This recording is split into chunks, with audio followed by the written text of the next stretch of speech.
Bismillahirrahmanirrahim. Allah Taala Kur'an Karim'de bulay deydi. Estaizu billah. Ve ta'avanu 'alal birri vet taqwa ve la ta'avanu 'alal ithmi vel 'udwan vettaqullaha innallaha şedidul iqab. Sadaqallahul azim. Бұл аяттың мағынасы жақсылыққа және тақуалыққа жәрдемдесіңдер, күнәға, дұшпандыққа жәрдемдеспеңдер. Шынайы Алладан қорқыңдар. Күдіксіз Алланың азабы тым қатты деп келеді.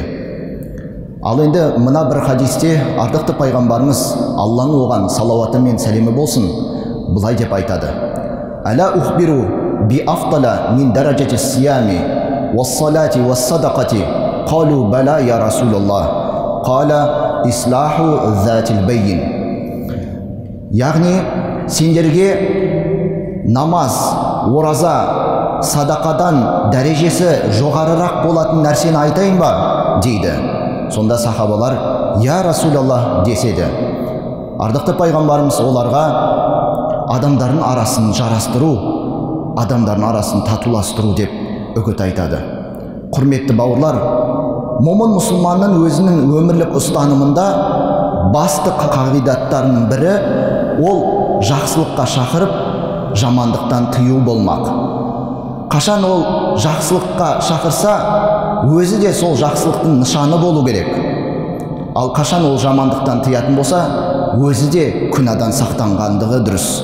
Сондай-ақ жамандықтан тыйған кезінде де басты ұстанатын қағидаттардың бірі ол дегеніміз тілімен не болмаса қолмен сол жамандықты тоқтату.